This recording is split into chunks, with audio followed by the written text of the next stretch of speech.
Hi hello வணக்கம் நண்பன் நண்பி நான் உங்கள் அரவிந்த் OnePlus கிட்ட இருந்து அவங்களுடைய OnePlus Ace 2 Pro அப்படின்ற இந்த ஸ்மார்ட் ஃபோன் இன்றைக்கி அஃபிஷியலாக சைனா மார்க்கெட்டில் லான்ச் பண்ணியிருக்காங்க. ஸோ Ace சீரிஸில் வரக்கூடிய ஸ்மார்ட் ஃபோன்ஸ் எல்லாம் அடுத்து இந்தியன் மார்க்கெட்டில் எப்படியுமே அவங்களோட நம்பர் சீரிஸ் இல்லை நாட் சீரிஸில் வரும் நம்ம எல்லாருக்கும் தெரிஞ்ச விஷயம் தான். ஸோ அந்த வகையில் இந்த ஸ்மார்ட் ஃபோனும் கண்டிப்பாக அடுத்து இந்தியன் மார்க்கெட்டுக்கு வரப்போகுது. பட் அப்படி வரப்போகிற இந்த ஸ்மார்ட் ஃபோனில் என்னெல்லாம் இருக்க போகுது அப்படின்றத இந்த வீடியோவில் தெரிஞ்சு போவாங்க. ஸோ ஃபஸ்ட் இந்த OnePlus Ace 2 Pro இந்த ஸ்மார்ட் ஃபோனுக்கான லுக் அண்ட் டிசைன் பார்த்தீங்கன்னா லுக் அண்ட் டிசைன்லாம் பெருசாக சேஞ்ச் பண்ணல. ப்ரீவியஸ் அவங்களுடைய OnePlus 11 சீரிஸ்லாம் கொடுத்த மாதிரி இந்த ரவுண்ட் ஷேப்கான கேமரா மாடலோட அப்படியே டிக்டோவாக தான் எடுத்துகிட்டு வந்திருக்காங்க. ரெண்டு colour option. So look and டிசைன்லாம் பெருசாக ஃபோக்கஸ் பண்ணல, பழைய டிசைன் தான் அப்படியே கொடுத்துருக்காங்க. அடுத்து மொபைலுக்கான ஸ்பெக்ஸ் அப்படின்னு வந்தோம்னா ஃபஸ்ட்டு டிஸ்பிளே பொறுத்த வரைக்கும் 6.74 இன்ச்சஸ்க்கான சைஸில் 1.5K ரெசல்யூஷனுக்கான கர்வ்டு OLED பேனலுக்கான டிஸ்பிளே அப்படின்றது இங்கே நமக்கு யூஸ் பண்ணியிருக்காங்க.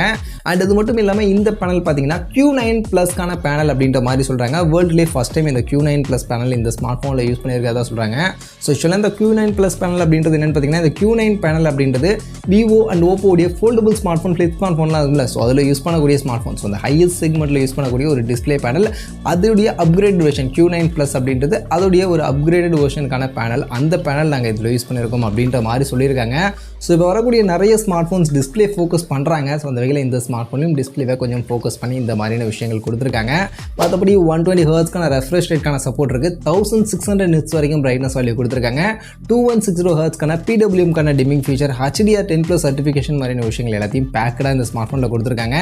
இது போக இன்னொரு அட்வான்டேஜ் ஃபீச்சரும் இந்த ஸ்மார்ட் ஃபோனில் இருக்குது. ஆக்சுவலி இங்கே பார்த்தீங்கன்னா ரெயின் வாட்டர் டச் டெக்னாலஜி அப்படின்ற ஒரு டெக்னாலஜி இந்த ஸ்மார்ட் ஃபோனுடைய டச்சில் நாங்கள் யூஸ் பண்ணியிருக்கோம் அப்படின்ற மாதிரி சொல்கிறாங்க.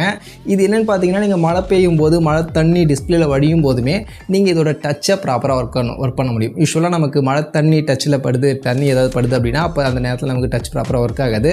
பட் இந்த ஸ்மார்ட் ஃபோனில் ஒர்க் பண்ணணும் அப்படின்ற மாதிரி சொல்கிறாங்க. ஆக்சுவலி அவங்க காட்டக்கூடிய அந்த சாம்பிள் வீடியோ பார்க்கும்போது நல்லா ஃபோர்ஸாகவே வாட்டர் அடிக்கிறாங்க. அந்த ஃபோர்ஸான வாட்டர் அடிக்கும் போதுமே டச் ப்ராப்பராக ஒர்க் ஆகுது. பட் ஆனால் இவ்வளோ ஃபோர்ஸாக இங்கே தண்ணி அடிக்கிறாங்க ஓகே. பட் ஆனால் இந்த ஸ்மார்ட் ஃபோனுடைய IP ரேட்டிங் என்ன அப்படின்றத பற்றி எங்கேயுமே அவங்க பெருசாக மென்ஷனே பண்ணலை. ஸோ அதனால் இப்போ இந்த ஸ்மார்ட் ஃபோன் நம்ம மழையில் யூஸ் பண்ணலாமா யூஸ் பண்ணக்கூடாது அப்படின்றது எனக்கு டவுட்டாக இருக்குது. ஸோ இவங்க வீடியோவில் காட்டுற மாதிரி இவ்வளோ ஃபோர்ஸாக டிஸ்பிளேல தண்ணி படும்போதுமே டச் ஒர்க் ஆகும் சரி, பட் அதுக்கப்புறம் ஃபோன் ஒர்க் ஆகுமா அதுதான் டவுட்டு. ஸோ IP ரேட்டிங் என்னென்னு தெரிஞ்சதுன்னா நான் உங்களுக்கு டிஸ்கிரிப்ஷனில் அப்டேட் பண்ணுறேன். மற்றபடி இந்த ஸ்மார்ட் ஃபோனுடைய பேட்டரின்னு பார்த்தோம்னா 5000 mAhக்கான பேட்டரின்றதை சார்ஜ் பண்ண 150 வாட்ஸ்க்கான ஃபாஸ்ட் சார்ஜிங் கொடுக்குறாங்க. ஸோ யூஸ்வலாக ஃப்ளாக்ஷிப் செக்மெண்ட்டில் OnePlus கொடுக்கக்கூடிய பேட்டரி அண்ட் ஃபாஸ்ட் சார்ஜிங் இதுலேயும் இருக்குது. அடுத்து மொபைலுக்கான பர்ஃபார்மன்ஸ் அப்படின்னு வந்தோம்னா Snapdragon 8 Gen 2. ஸோ இப்போ கரண்ட்டாக மார்க்கெட்டில் இருக்கக்கூடிய அந்த ஒரு ஃப்ளாக்ஷிப் Snapdragon ப்ராசஸர் யூஸ் பண்ணியிருக்காங்க. பர்ஃபார்மன்ஸில் குறை இருக்காது, பீக்கான பர்ஃபார்மன்ஸ் இருக்கும். இது கூட LPDDR5Xக்கான ரேம் டைப், UFS 4.0க்கான ஸ்டோரேஜ்க்கான சப்போர்ட்டும் இருக்கும். And Wi-Fi 7, Bluetooth version 5.3, X-axis linear vibration motor மாதிரியான விஷயங்கள் எல்லாத்தையும் பேக்கடாக ஒரு நல்ல பர்ஃபார்மன்ஸ் கொடுக்கக்கூடிய ஒரு ஃப்ளாக்ஷிப் பர்ஃபார்மன்ஸ்க்கான ஒரு ஸ்மார்ட் ஃபோனை தான் லான்ச் பண்ணியிருக்காங்க. ஸோ பர்ஃபார்மன்ஸில் குறை இருக்காது. அண்ட் மொபைலுக்கான கேமரா சைடுக்கு வந்தோம்னா பின்பக்கம் 3 கேமரா இருக்குது. ப்ரைமரி பார்த்தீங்கன்னா 50 megapixel camera, Sony IMX890. So ரீசெண்டாக OnePlus Nord 3 அப்புறம் 11 சீரிஸ் ஸோ எல்லாத்துலேயும் கொடுத்த அதே சென்சர் அப்படியே இங்கே தூக்கிட்டு வந்திருக்காங்க. OISக்கான சப்போர்ட்டோடு இருக்குது. சப்போர்ட்டிவ் பார்க்கும்போது 8 மெகாபிக்சல் அல்ட்ராவைட், 2 மெகாபிக்சல் மேக்ரோ தான் கொடுத்துருக்காங்க. முன்பக்கம் அவங்களுடைய ஆஸ்தான அதே 16 மெகாபிக்சலுக்கான செல்ஃபி கேமரா தான் கொடுத்துருக்காங்க. ஸோ கேமராவில் சேஞ்சஸே பண்ணலை, அப்படியே அவங்களுடைய ப்ரீவியஸ் ஸ்மார்ட் ஃபோன்ஸில் கொடுத்த கேமராவை டிக்டோவாக தூக்கிட்டு வந்து இங்கே போட்டிருக்காங்க. ஸோ அதனால் கேமராவுடைய பர்ஃபார்மன்ஸும் கண்டிப்பாக பெரிய லெவலுக்கான டிஃப்ரென்ஸ்லாம் இருக்காது. அவங்களுடைய ப்ரீவியஸ் OnePlus Nord 3 அண்ட் 11 அந்த ஸ்மார்ட் ஃபோன்லாம் இருக்கிற மாதிரியான கேமரா பர்ஃபார்மன்ஸ் இருக்கும். மேபி ஆப்டிமைசேஷன் லெவலில் ஏதாவது அப்கிரேட் பண்ணி எடுத்துகிட்டு வந்தாங்கன்னா தான் ஓகே. பட் அது ஆப்டிமைசேஷன் லெவலில் அவங்க என்னெல்லாம் அப்கிரேட் பண்ண போகிறாங்க, பண்ணுவாங்களா இல்லையா அப்படின்றதெல்லாம் நம்ம வெயிட் பண்ணி தான் பார்க்கணும். இது போக அதர் ஃபீச்சர்ஸாக பார்க்கும்போது இன்டிஸ்பிளே ஃபிங்கர் பிரிண்ட் ஸ்கேனர் இருக்குது, டுவல் ஸ்பீக்கர் கொடுத்துருக்காங்க, அண்ட் NFC-க்கான சப்போர்ட் இருக்குது, IR பிளாஸ்டர் இருக்குது. அண்ட் மெயினாக OnePlus ஸ்மார்ட் ஃபோனில் எல்லாரும் எதிர்பார்க்கக்கூடிய அலர்ட் ஸ்லைடர் அதுவும் இந்த ஸ்மார்ட் ஃபோனில் இருக்குது. Android 13 கீழே லான்ச் பண்ணியிருக்காங்க.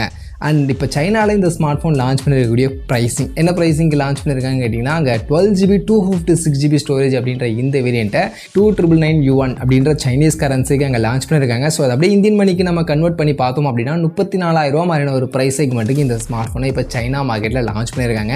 ஸோ அந்த செக்மெண்ட்டுக்கு இந்த ஸ்மார்ட் ஃபோன் பார்க்கும்போது ஓரளவுக்கு பரவாயில்ல, நல்ல ஸ்மார்ட் ஃபோனை தான் இருக்குது. என்னென்னா இந்த ஸ்மார்ட் ஃபோனுடைய டிஸ்பிளே பர்ஃபார்மன்ஸ் மாதிரியான விஷயங்கள்லாம் ஃபோக்கஸ்டாக நல்லா பண்ணியிருக்காங்க, நல்லாவே இருக்குது, சூப்பர். பட் ஆனால் இந்த கேமரா ஸோ அதை மட்டும் பெருசாக இப்போ வரக்கூடிய மோஸ்ட்லி நிறைய பிராண்ட் அந்த கேமரா ஃபோக்கஸ் பண்ணுறதில்ல, அப்கிரேடே பண்ணுறதில்ல. அதே மாதிரி தான் அந்த OnePlusமே ஸோ உங்களுடைய ப்ரீவியஸ் ஸ்மார்ட் ஃபோன்ஸில் கொடுத்தா அதே கேமராவே திரும்ப கொடுத்துக்கிட்டு இருக்காங்க. இதை கொஞ்சம் அப்கிரேட் பண்ணால் நல்லாயிருக்கும் அப்படின்ற மாதிரி என்னுடைய ஒரு பர்சனல் ஃபீலிங். அது அப்படியே IMX 890 அப்படின்றதெல்லாம் இந்த செக்மெண்ட்டுக்கு ஓரளவுக்கு நல்ல சென்சார் தான் அப்படின்னாலுமே இன்னும் கொஞ்சம் கேமராவை அவங்க அப்கிரேட் பண்ணால் நல்லாயிருக்கும் அப்படின்றது என்னுடைய ஒரு ஒப்பீனியன். மெயினாக அந்த supportive camera 8 mega pixel 2 mega pixel மாதிரியான கேமராவெல்லாம் கொஞ்சம் அப்கிரேட் பண்ணி கொடுத்தாங்கன்னா கொஞ்சம் நல்லாயிருக்கும்னு நினைக்கிறேன். மற்றபடி நீங்கள் என்ன நினைக்கிறீங்க அப்படின்றத சொல்லுங்கள். ஸோ இந்த OnePlus Ace 2 Pro அப்படின்ற இந்த ஸ்மார்ட் ஃபோன் தான் கண்டிப்பாக நெக்ஸ்ட் இந்தியன் மார்க்கெட்டில் OnePlus 12 சீரிஸில் மோஸ்ட்லி வரதுக்கான வாய்ப்புகள் இருக்குது. ஸோ அப்படி OnePlus 12 சீரிஸில் இந்த ஸ்மார்ட் ஃபோன் இந்த மாதிரியான ஃபீச்சர் வந்துச்சுன்னா கரெக்டாக இருக்கும்னு நினைக்கிறீங்களா? அண்ட் இந்தியன் மார்க்கெட்டுக்கு இந்த ஸ்மார்ட் ஃபோன் வரும்போது என்ன ப்ரைஸ் செக்மெண்ட்டுக்கு வந்தால் கரெக்டாக இருக்கும் அப்படின்னு நீங்கள் நினைக்கிறீங்க? இந்த மாதிரியான ஃபீச்சரோட கமெண்ட் செக்ஷனில் வந்து ஷேர் பண்ணிக்கங்க.